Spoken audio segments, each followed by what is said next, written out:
Hi there and welcome to Dot Connecting with David Icke. This is the first one of 2014, so welcome back.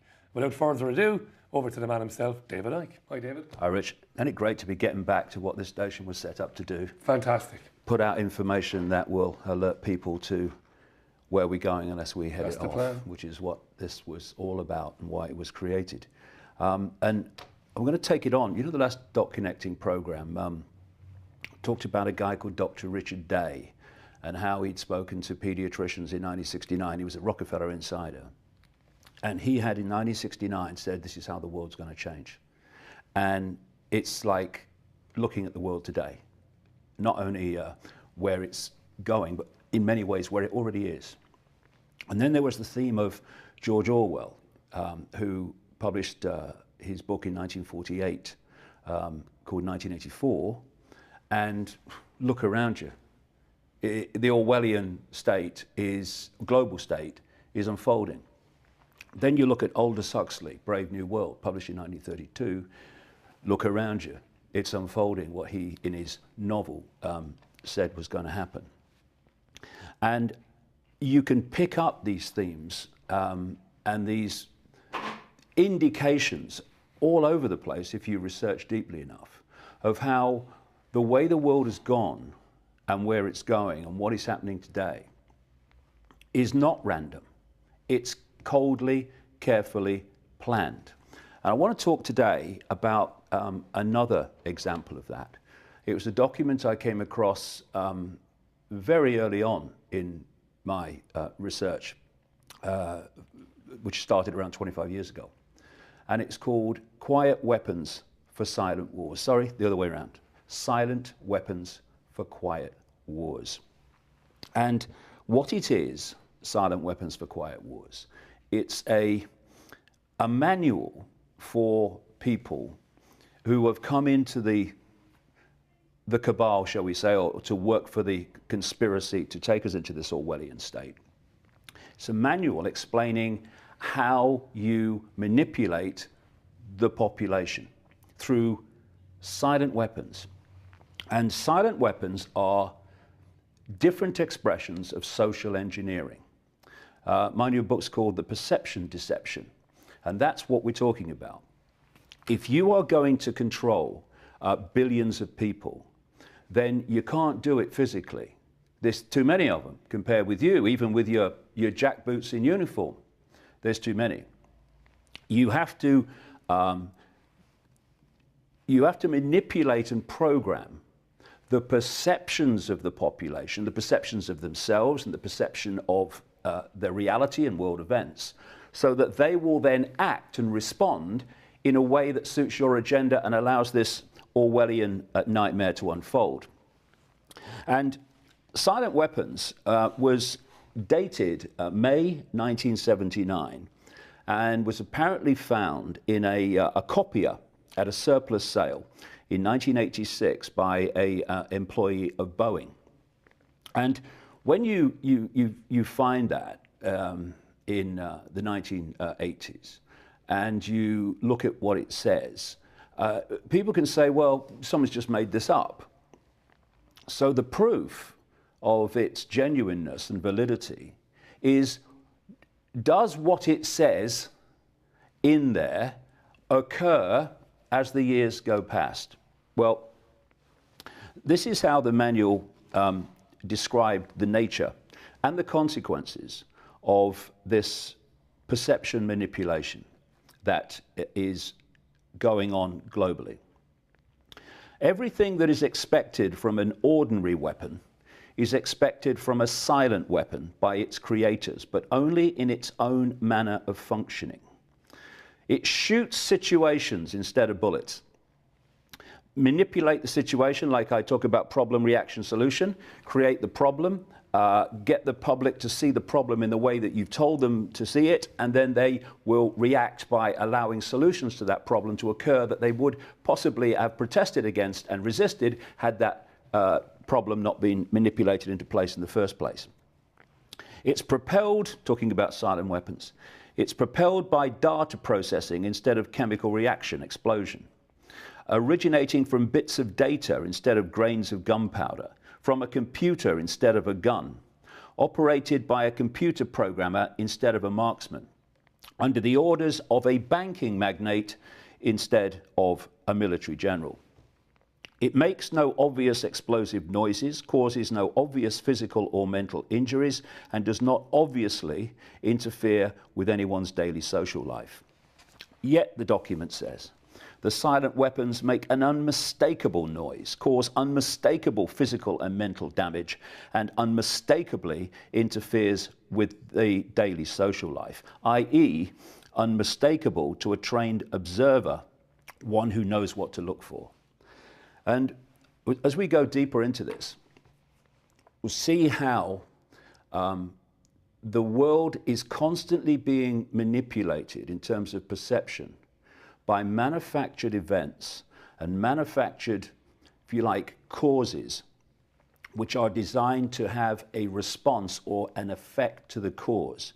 And in doing that, and it's done in a scientific way, based on fantastic data that they gather and then process to see if you do that, what will happen then.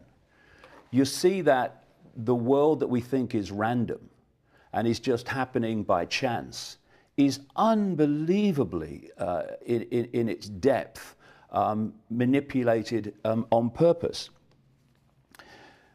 The document says the public cannot comprehend this weapon and therefore cannot believe that they are being attacked and subdued by a weapon. That David Icke, he's a nutter. He's saying it's a conspiracy and our perception's being manipulated. No, it's not. What's on the telly, darling?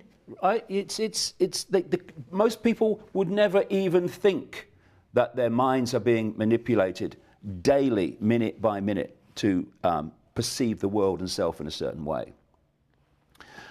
The public might instinctively feel that something is wrong. Now, isn't that true? How many people, more and more and more now, that's why more and more people are starting to look at the information that people like me and the People's Voice are putting out. There's just something wrong in the world. It's not right. I don't like the way the world's going. But what? But what? And the idea is to use the silent weapons of social engineering without allowing people to realize how they're being manipulated. Thus, they instinctively think, well, something's not right, but they can't grasp what it is that's not right. The public might instinctively feel that something is wrong, but because of the technical nature of the silent weapon, they cannot express their feeling in a rational way or handle the problem with intelligence.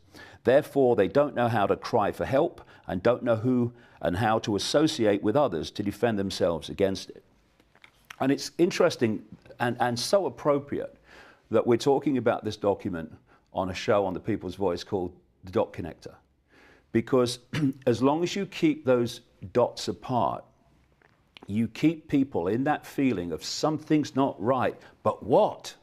And then you go boom, boom, boom, boom, boom, boom, boom, boom, picture, pattern, tapestry, instead of a load of unconnected strands. People go, so that's what's happening. And it breaks one of the biggest, most powerful aspects of this social engineering, silent weapons for quiet wars, which is ignorance of how it's happening and to what end.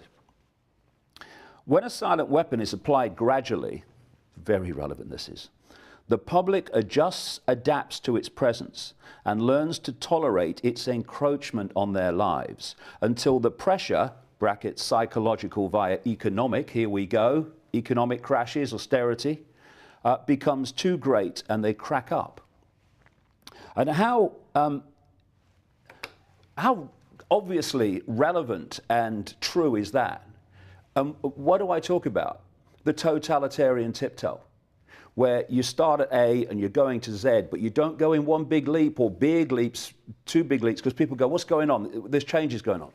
You go step by step by step. And I've also talked in this program about how the system pushes the gate to the next stage of its agenda, and it's testing resistance. How many people are resisting the gate opening to what we're now proposing. And if the resistance ain't great, they walk through it and they go to the next gate and they do it again. And all the time this is happening. And so when a silent weapon is applied gradually, the public adjusts, adapts to its presence. I mean, if you took today's society and you had imposed it upon the people in the 1950s and the 1960s, just like that, overnight, what's happening? What's going on? The world's gone crazy. But because it's been done in steps, each step, well, I don't like this, it's Big Brother, you know, it's Big Brother gone mad. And then suddenly, oh, now it's the norm. So now the gate opens and we go on to the next. Oh, I'm not sure about this. And there's only a few people saying, I'm not sure about this, because what the system's doing while they're pushing the gate open, they're saying, hey, have you seen the football scores today? You know, have you seen what's happening in the soap? What? Yeah. What about the latest crap by Simon Cowell? Have you watched that? Yeah, I'm watching it. Yeah, okay, we'll just walk through this gate while you're watching that. And this is how the whole social engineering thing works. And it says here, therefore, the silent weapon is a type of biological warfare. It is. It's a warfare on a war on our perception. It attacks the vitality, options, and mobility of the individuals of a society by knowing, understanding, manipulating, and attacking their sources of natural and social energy and their physical, mental, and emotional strengths and weaknesses. And one of the greatest ways that they target emotional strengths and weaknesses is by constantly giving people something to fear. Fear whether they're going to have a home at the end of the month. Fear if they're going to have a job. Fear if they're going to be attacked by terrorists. Fear of this disease or whatever that they throw out through the media to frighten us. All the time. Fear, fear, fear. And when people are in a state of fear, they almost always look out of themselves, outside of themselves, to find protection from what they've been manipulated to fear. And so here's more power to the state, here's more power to the uniforms, here's more power to the dark suits, because they will protect me from what they, in total, have persuaded me to fear. And we've also talked, I mean, it is quite obvious, really, how the power of the manipulation of money is controlling human society. It talks there about it being a banking magnate running all this and not a military general. And what's fascinating about silent weapons is that it mentions the House of Rothschild being the instigator of the economic system that we have, and how the Rothschilds understood and understand, and all those that offshoot from them now, that the money system, I've been saying this for years, is actually run as an electronic, energetic construct, like electronic circuitry. And indeed, when you look at it, the more that money you can hold and see goes out of circulation, the more it is literally electronic circuitry. And so silent weapons details the financial system at length and how it's controlled by the system that I've been exposing, and as I say, it mentions Rothschild. This is what it says about money in economics. Economics is only a social extension of a natural energy system. I've been saying this for years. Since energy is the key to all activity on the face of the earth, it follows that in order to attain a monopoly of energy, raw materials, goods and services, and to establish a world system of slave labor, it is necessary to have a first strike capability in the field of economics. It says, in order to maintain our position, it is necessary that we have absolute first knowledge of the science of control over all economic factors and the first experience at engineering the world economy. And what they mean by first experience is we know how it works, but we don't let anyone else, let alone the target population, know how it works. In order to achieve such sovereignty, it says, we must at least achieve this one end, that the public will not make either the logical or mathematical connection between economics and the other energy sciences, or learn to apply such knowledge. Exactly what I've just said. It says, to make a short story of it all, excuse me, it was discovered that an economy obeyed the same laws as electricity, and that all of the mathematical theory and practical and computer know-how developed for the electronic field could directly be applied to the study of economics. It's an electrical construct, which we see as money moving around and changing hands. That's why, because it is a computerized electrical construct, they can make the money go wherever they want it to go, i.e. towards themselves. It says this discovery was not openly declared, and its more subtle implications were and are kept a closely guarded secret. For example, I mean, wait for this. For example, that in an economic model, human life is measured in dollars. Is that true or what? And that the electric spark generated when opening a switch is connected to an active inductor, that is mathematically analogous to the initiation of war. And so we're seeing all these things going on that we call world events, but they're just like an electrical system. This has to happen for this to happen, so we see that as a war. But to them, it's part of the economic construct and the manipulation of the economic system, leading to a position which I'm talking about all the time, where you've got a mass of the population, basically all but less than 1%, who are in abject poverty and slavery. Talks in here about slave labor, global slave labor. And then you've got the less than 1% in fantastic luxury. And what is money? It is merely figures on a screen moving around, theoretically measuring the wealth of people. And if you control the electrical system, you move those electrical pulses in the direction that you want. And that's how you create a less than 1% with fantastic, unbelievable amounts of wealth. In other words, electrical pulses stored on a database, and you've taken it away from the mass of the population purely by the manipulation of electrical signals. But people don't realize this. They don't see what is happening. It's time to take a break now. Okay. Shall we take a break? We'll take a very quick break. That's the end of the first part of Dot Connecting with David Icke. When we come back, we'll have plenty more. Back in a minute.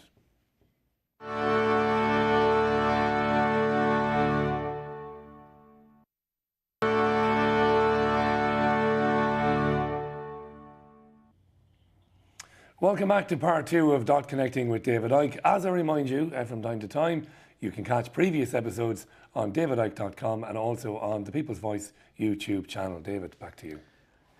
Yeah, one of the things that the document Silent Weapons for Quiet Wars emphasizes is the need to get maximum data on everybody. It points out that the more data you can get about people, the more control you can have, because the better you understand that if you do that, they will react like that.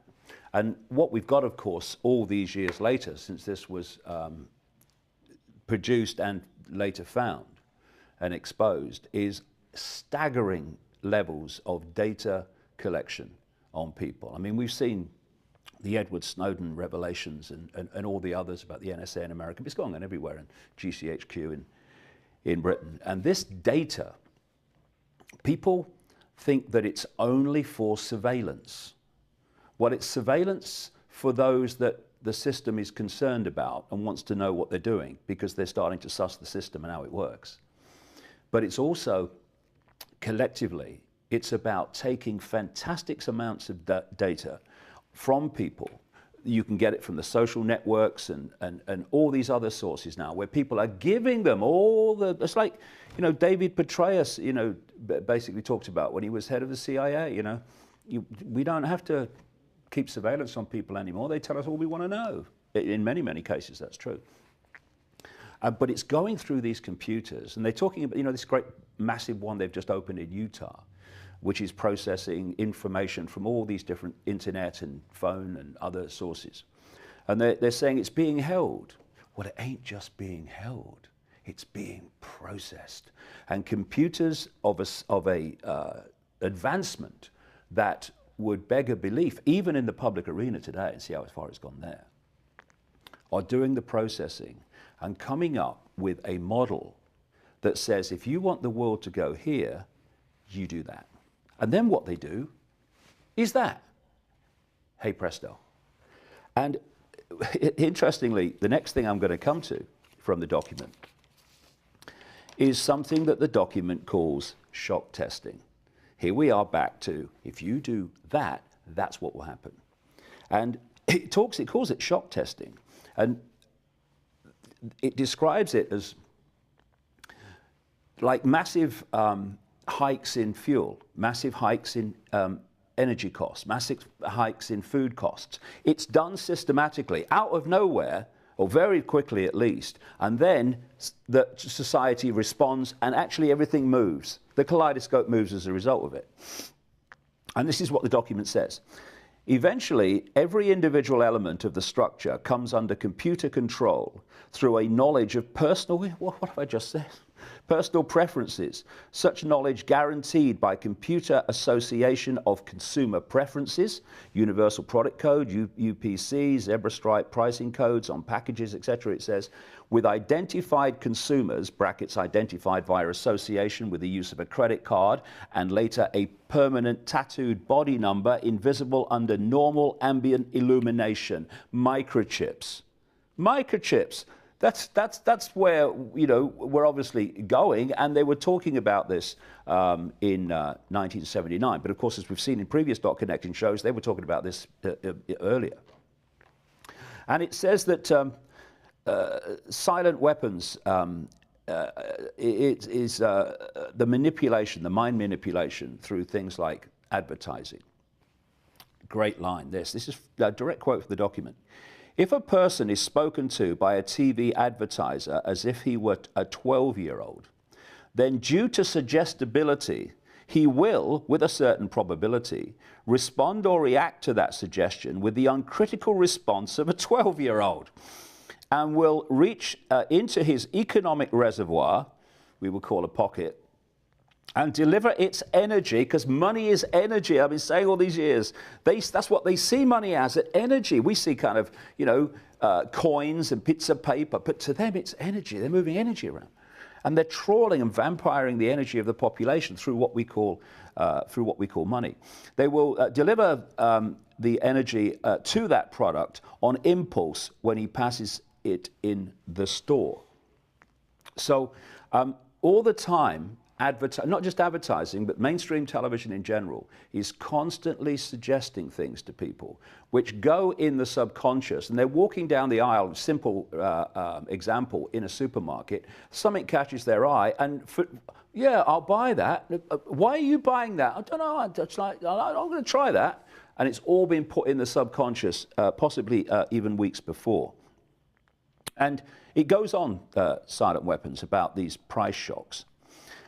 Economic engineers achieve the same results in studying the behavior of the economy and the consumer public by carefully selecting a staple commodity such as beef, coffee, gasoline, or sugar, and then causing a sudden change or shock in its price or availability, thus kicking everyone's budget and buying habits out of shape. They're moving the kaleidoscope. They're subtly changing society by simply saying, okay, we're going to hike the price of A, B, or C. They then observe the shock waves, which result by monitoring the changes in advertising prices and sales of that and other commodities. In other words, they're gaining knowledge all the time on how that cause will have that effect, and that effect will take society in the direction that they want. Excuse me. The objective of such studies is to acquire the know-how to set the public economy into a predictable state of motion or change. Even a controlled, self-destructive state of motion, which will convince the public that certain expert people should take control of the money system and re-establish security, rather than liberty and justice for all. When the subject citizens are rendered unable to control their financial affairs, they, of course, become totally enslaved, a source of cheap labor. And I've been, like I say, going on and on about this Hunger Games society, which is at the end of this road if we don't get together and head it off. What they're doing is that they are taking away people's ability to be self-sufficient financially. They're starting with all the austerity programs, but now with all the outsourcing and so many other things, they're eating into what we call the middle classes. The idea is through this control of this electronic, energetic system we call money, is to take the money from the population. So the few, the state, are in control of whether they eat, whether they drink, whether they have shelter, and all these things. And if you are going to have those things, you do as we say, and you become our literal slaves. And that is where we are heading, and this document, written in 1979, was saying that in very great detail. And of course, it's talking here about giving power to experts to sort out the problem. There's a guy called Zbigniew Brzezinski, a major insider in America. He was Jimmy Carter's former national security advisor. And if you read a Brzezinski book, and you'll see the future, because he's telling you in what he's saying and how he's saying society should change. And he was talking decades ago now about the way that society would be moved into a position which the insiders call the post-democratic, post-industrial society, the Hunger Games society, in other words. And he was saying how technocrats, experts, would take over everything. We've already had non-elected bankers in control of Italy and Greece because of the problems created by economic mayhem, which this describes is systematic. It's unfolding. The silent weapons for quiet wars is unfolding before our eyes, just like 1984, just like Brave New World, and just like the predictions of Dr. Richard Day I talked about last time in 1969. Silent Weapons says about money, not only the prices of commodities, but also the availability of labor can be used as a means of shock testing. Labor strikes deliver excellent test shocks to an economy, especially in the critical service areas of trucking, transportation, communication, public utilities, energy, water, garbage collection, etc. By shock testing, it is found that there is a direct relationship between the availability of money flowing into an economy and the real psychological outlook and response of the masses of people dependent upon that availability. So, people on the left in politics, what I call often, you know, there are many genuine ones, but what I call the robot radicals, they think they're challenging the system. They are fundamentally part of the system because the system constantly needs polarities to play off against each other, to divide and rule. And a lot of these labor organizations that claim to be there for the people, the workers, are actually infiltrated by this cabal to create situations like if you look at the fantastic strikes in Britain in the late 1970s, what do they call it, the winter of discontent. That was supposed to be a disaster for the government of the day. It was not. It was a disaster for, if you like, human freedom, in the sense of this.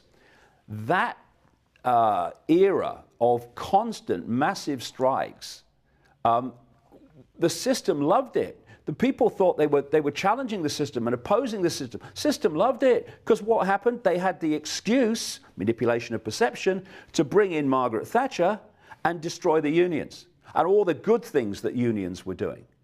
And so if people see left opposing the system as good and the right, the system bad, they've completely lost the plot. And robot radicals are often so self-obsessed that and so ignorant of the world and how they're being played like a stringed instrument that they will attack and try to undermine the very people who are exposing the system as it really is. Now, this is fascinating. It is to me as an observer of human behavior and perception and psychology. If you're doing all this, you've got to stop people realizing you're doing it. So you've got to get them looking in all directions except at what you're doing. It's just like the magician, you know. My trick's going here, so I'm going to divert you here while I'm doing it. So silent wars or quiet wars goes into diversion and manipulation and perception in great detail, and it's fascinating.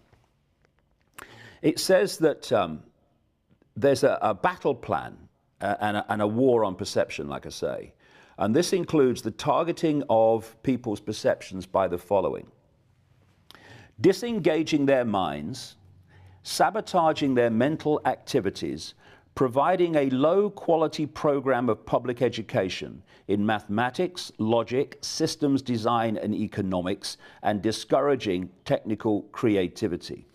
We have clearly had a major dumbing down of education. And what is education? It is getting children from the earlier and earlier ages now, it's putting them in a classroom at least 5 days a week, and it is having someone representing the system telling them what's real and unreal, right and wrong, possible and impossible, good and bad, all their formative years. But not telling them, because the person at the front of the class next to the blackboard doesn't know, because they're just going through the state's curriculum, not telling them what they really need to know, which is A, that they're infinite awareness and their body is an experience, and the body's not what they are. They're not little me, they're infinite me. But more than that, they're not being told, of course, how the system works and how their perceptions are being manipulated. And discouraging technical creativity. Make them as intelligent as they need to be to build their own prison, but not intelligent enough to realize that's what they're doing. And it goes on about the diversions. It talks about engaging their emotions, increasing their self-indulgence and their indulgence in emotional and physical activities by unrelenting emotional affrontations and attacks, which it calls mental and emotional rape, by way of a constant barrage of sex, violence and wars in the media, especially the TV and the newspapers. And another aspect of that is desensitizing people from things that without the desensitizing, they would go, what the heck is happening? Oh, another war. So it talks about giving the target population what they desire in excess, what they call junk food for thought. Did I mention Simon Cowell? And depriving them of what they really need. Rewriting history and law and subjecting the public to the deviant creation. In fact, don't let them know the nature of the reality that they are in. This is why science is so suppressed and holds such a narrow band of possibility when people outside of that mainstream science have a much greater awareness of the reality that we're actually experiencing. And it says if you do this, you are able to shift their thinking from personal needs to highly fabricated outside priorities. Do I need to know the reality that I'm experiencing so I then have the power to interact with that reality and create a life that I want rather than one that is being given to me? No. Do I need to know how the world works and the forces that are manipulating my life? No. So what do I need? Nike trainers. That's what I need. Nike trainers and a nice T-shirt with the maker's name on it, so they don't even have to advertise anymore. I'm going to pay them to advertise for them. what do they call it? Highly fabricated outside priorities. Diversions into nonsense. Well, I want the iPad. He's got a bigger iPad. Oh my God. Do you know what the nature of reality is? No, I want an iPad, mate. This is what's been done.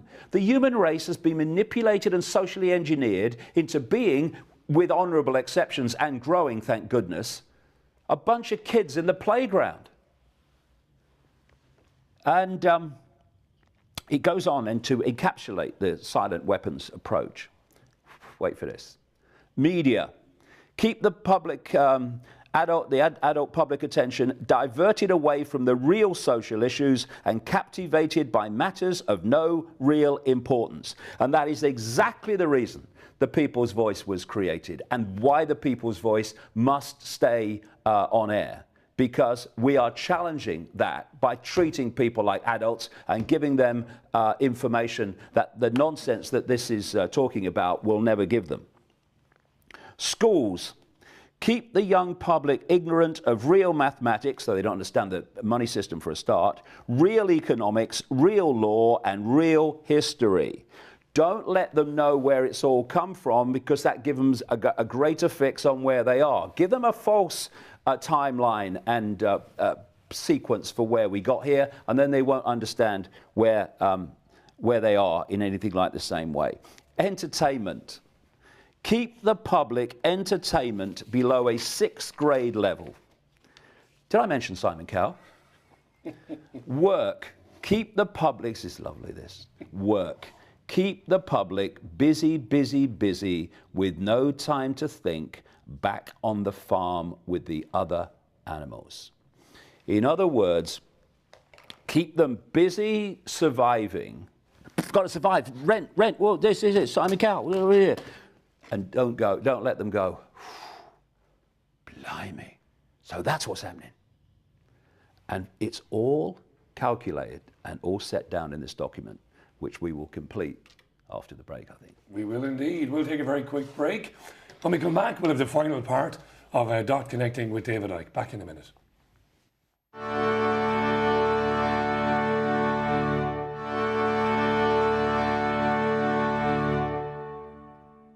And you're very welcome back to the final part of Dot Connecting with David Icke. Very quickly reminding you once again is that you can watch previous episodes of it on YouTube and on davidicke.com. David. Thanks. I'm just going to continue, Rich, with the diversions and the manipulations of perception and society that silent weapons for quiet wars details in great detail. This is another list of things that it says they set out to do. Keep the public ignorant and you have less public organisation. And if you don't know there's a problem or what the problem is, how are you going to organise against it? Create preoccupations and you lower defences. We've talked about that. Get them to go into areas that are irrelevant and miss the ones that are really relevant. You know, we talked about these various pre-knowledge documents and books, and one of the common themes that I've been picking up is the family unit. They want to break up the family unit because they don't want anything that has coherence.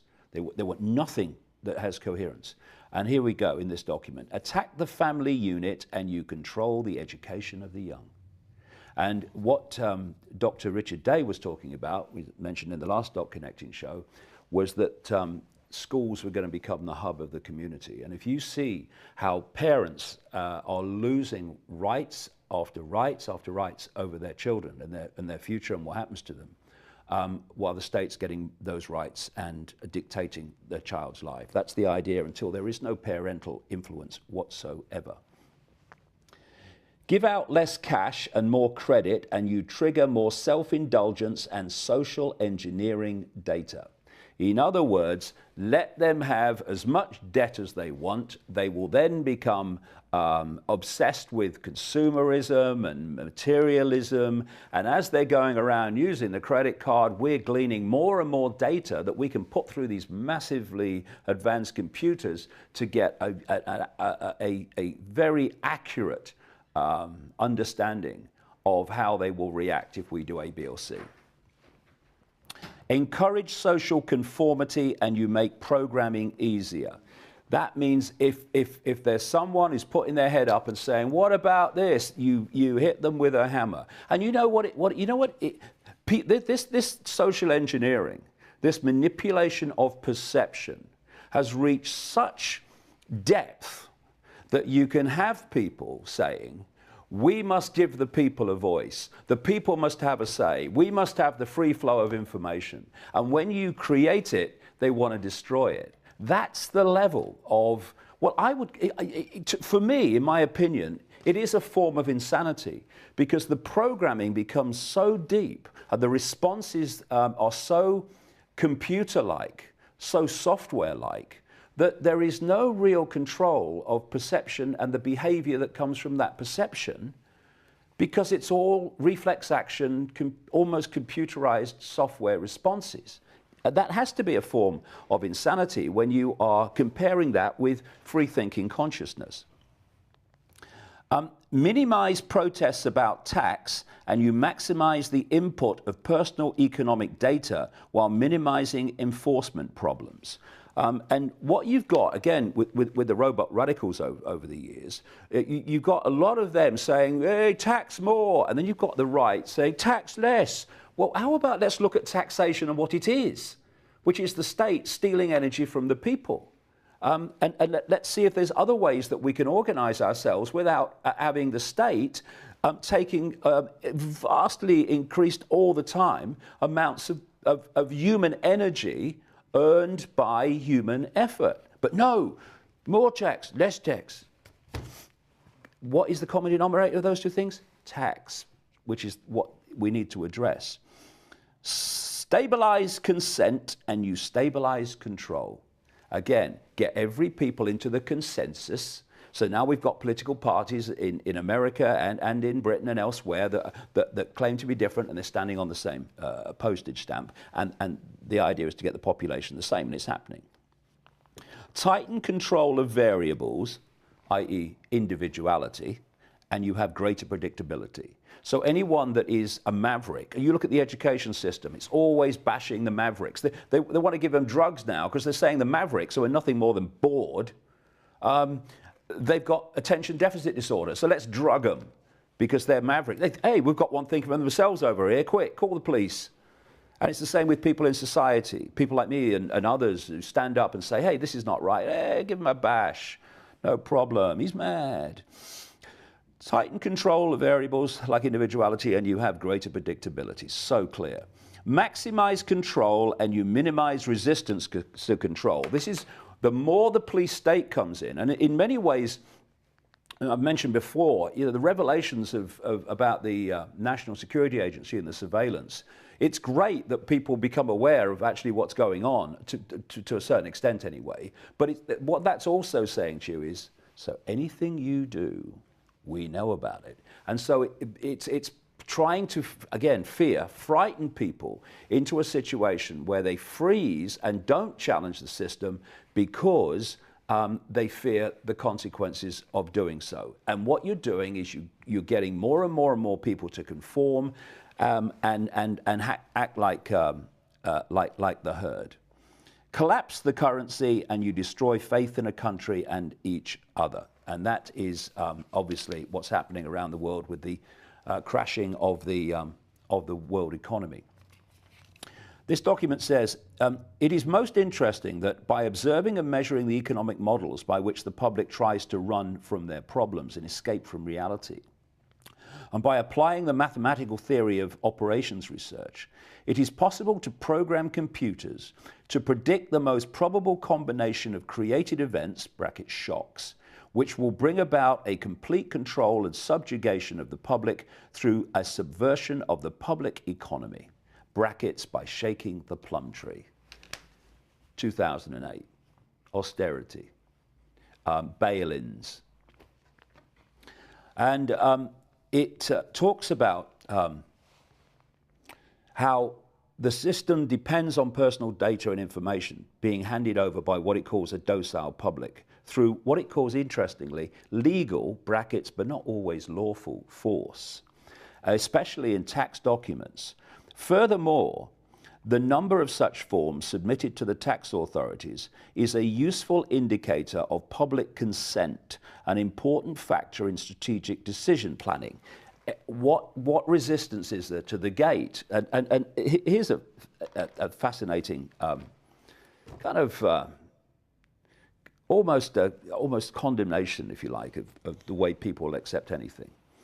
When the government is able to collect tax and seize private property without just compensation, it is an indication that the public is ripe for surrender and is consenting to enslavement and legal encroachment. No resistance, next gate. A good and easily quantified indicator of harvest time is the number of public citizens who pay income tax despite an obvious lack of reciprocal or honest service from the government. My brother said to me years ago, we're paying more tax and the services are getting worse. What's going on? Because they're taking the money. The money's going out of the system. That's what it's doing. And the less money there is in the system, the less money there is to go around, the more closer we become to the Hunger Games society when we have this mass poverty. And one of the things that kind of comes from this as well, I think it's of major importance, is obviously if you are going to subjugate a target population of billions, you have to divide and rule them. And we have all the obvious divide and rules like religion and race and income bracket and culture. But the one, and this is in its own way talks about it, the one that's missed is one of the biggest, if not the biggest, divider and ruler of all. Me, me, me. When you are looking at every situation in response only to how does this benefit me, how does this affect me, what are the consequences for me, you are, with that response, with that attitude, immediately disconnecting yourself from every other human being on the planet. Because this situation affects me, me, me in what way? You're already in a bubble. Instead of saying, what is the fair and just thing to do in this situation? Not for me, but for the greater good. And when you do that, you connect yourself with the greater human family instead of disconnecting yourself from it. It's the ultimate divide and rule, where you're dividing and ruling people down, not to this group against this group or this religion against this religion, but actually individual against the other individuals on the planet. Because that's what me, me, me does. I don't care how it affects you, affects you, affects you, me, me, me. So if you have a situation where you're only doing that, then obviously you're going to create a society based on me, me, me, and a situation where what happens to other people doesn't matter. Now, you come across people who are in that me, me, me mode, and then they'll complain about austerity programs by governments, saying it's not fair on this person or that person. And we don't want a me, me, me society. We want a fair society. But when it comes to, here's the situation, how do I respond? The question is not how does the greater good benefit, but how does this affect me, me, me? And I would say this, I've said it before, what would change this world overnight and so dilute this process of perception manipulation that Silent Weapons for Quiet Wars details, is if we started saying, when a situation arose, not how does this affect me, what is the best thing to do for me in this situation, but to say, what is the fair and just thing to do for the greater good in the situation that I face. So with that attitude, you might say, well, I might not get what I want out of this situation, but if I did, it wouldn't be fair. So therefore, you do the fair thing rather than the me, me, me thing. Just think of that. If people started saying, what is the most just and fair thing to do in this situation? Suddenly, the world changes. Suddenly, people are caring for each other. suddenly they are doing what is right for the greater good rather than for themselves. And the manipulation of perception, the manipulation of the psyche that this document describes, one of its foundations is to get people to think only of self, because they know that that in so many ways is the ultimate in divide and rule. And so you get situations where people say that something must happen, and oh, we must get behind something, or this must happen for the greater good. And then when something happens they don't like, they want to destroy something that was created for the greater good. And that's what I mean.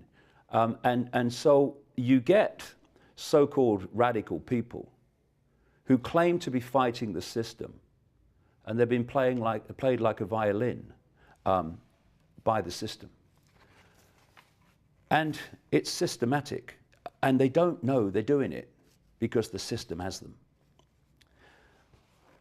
So you look at this, and you look at what this social engineering wants to create, which is a divided, at war with itself society, so the few can control the mass of the people. So one antidote to it is, don't always say what's right for me in a situation, but what's right for the greater good. The other thing is, never give up. Never give up standing up for what you believe in. Because what this is designed to do is to put so much pressure on those that do stand up and speak out against the system, and I've detailed a few things of what it says you do to them, that they give up and walk away. And in the 25 years I've been on this road, I've seen so many people come, and they were flavor of the month in the conspiracy arena for a while, and then they go, and what happened to them? Don't know. And then you come, and then they go, what happened to them? Don't know. And then they go, oh no, I can't be doing it anymore. It's too much hassle, mate. You know, I mean, people having a go at me. Oh, I can't be doing with it. And there's this thing they say, a puppy is for life, not just for Christmas. Well, if you want to head off what this and all these other things we talk about in the Dot Connecting show are dedicated to introducing, if you want to head off your children and grandchildren and people even alive today, most of them alive today, are going to face, then challenging it is not when it suits you. Challenging it is not for a year. It's for life. And no matter what they throw at you, you never give up, because that's what this is trying to get you into, a state of cracking up and walking away. Too much pressure. Oh, really? I feel for you. What about people who haven't got anything to eat in Africa and other parts of the world? Hey? What about kids being abused and having their lives destroyed by political pedophiles and all this other stuff that goes on? Yeah? What about all the people that are in desperate trouble now? Disabled people having their benefits taken away. And don't you tell me that standing up for what you believe in gives you more pressure than that. Let's never give up. Let's never walk away. Because what are we saying? Okay, I accept that this nightmare society is going to happen because I haven't got the backbone to stand up to it ongoing for as long as it takes. Or what's happening to me is more important than that. And if we don't do that in enough numbers, this will reach its goal of a society that will have people nothing more than terminals on a computer system, being told what to think, being told what to do, and having no freedom whatsoever. You tell me the pressure's too great to stand up to that. And I tell you what, and I think I may have proved this over the years. No matter what's thrown at me for the rest of my life, however long it will be, I will never give up, ever, on challenging this and alerting people to it, no matter how me, and people without a backbone to keep going may try to undermine me. I ain't going anywhere. Brilliant stuff, David. What a great way to end it. Thanks for that. Don't forget, you can catch David on the Richie Allen Show Monday to Friday doing a paper review with me. That's it for this edition of Dot Connecting with David Icke. We'll see you on the next one. Bye for now.